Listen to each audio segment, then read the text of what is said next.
అంటే డెఫినెట్గా ఈరోజు 42% బీజేపీకి వచ్చి 41% ఇండియా కూటమికి వచ్చిందంటేనే ప్రజల ఆలోచనలో మార్పు వచ్చింది. మరీ ప్రధానంగా వారణాసి ప్రధానమంత్రి గారు పోటీ చేసిన ఉత్తరప్రదేశ్లో సమాజ్వాదీ పార్టీకి అత్యధిక స్థానాలు వచ్చినాయి.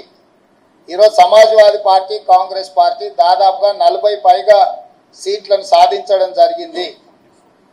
37 స్థానాలు సమాజ్వాదీ పార్టీకి వచ్చినాయి, 7 కాంగ్రెస్ పార్టీకి వచ్చినాయి. అంటే దాదాపుగా 42 స్థానాలు సమాజ్వాదీ పార్టీ కాంగ్రెస్ పార్టీ ఉత్తరప్రదేశ్లో గెలవడం జరిగింది.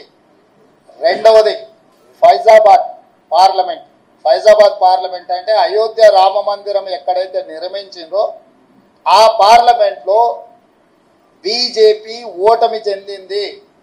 అంటే రాముడి పేరు మీద ఎన్నికల ఓట్ల యాచక వృత్తి చేపట్టడాన్ని రాముడు కూడా క్షమించలేదు. రాముడి పేరు మీద యాచక వృత్తికి పాల్పడ్డ బీజేపీని అయోధ్య మందిరం ఉన్న అయోధ్య ప్రాంతంలో ఉన్న ఫైజాబాద్ పార్లమెంట్లో బీజేపీని ఓడించడం ద్వారా భారతీయ జనతా పార్టీ నాయకులకు దేవుడు కూడా గుణపాఠం చెప్పిండు. ఈ అంశాలన్నీ కూడా మన కళ్ళ ముందే జరిగినాయి. మోడీ గ్యారంటీ మీద ప్రజలు తీర్పిచ్చిండ్రు, మోడీ గ్యారంటీని తిరస్కరించిండ్రు.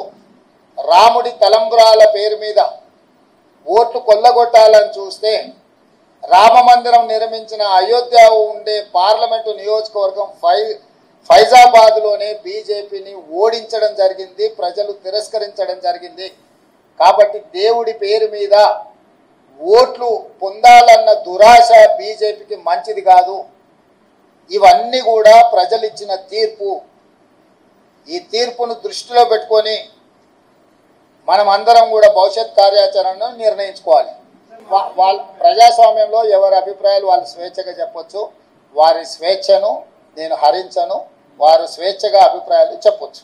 ఫైజాబాద్ పార్లమెంట్ అంటే అయోధ్య రామ మందిరం ఎక్కడైతే నిర్మించిందో ఆ పార్లమెంట్లో బీజేపీ ఓటమి చెందింది.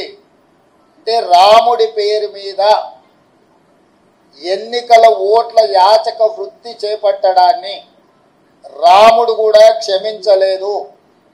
రాముడి పేరు మీద యాచక వృత్తికి పాల్పడ్డ బీజేపీని అయోధ్య మందిరం ఉన్న అయోధ్య ప్రాంతంలో ఉన్న ఫైజాబాద్ పార్లమెంట్లో బీజేపీని ఓడించడం ద్వారా భారతీయ జనతా పార్టీ నాయకులకు దేవుడు కూడా గుణపాఠం చెప్పిండు. ఈ అంశాలన్నీ కూడా మన కళ్ళ ముందే జరిగినాయి.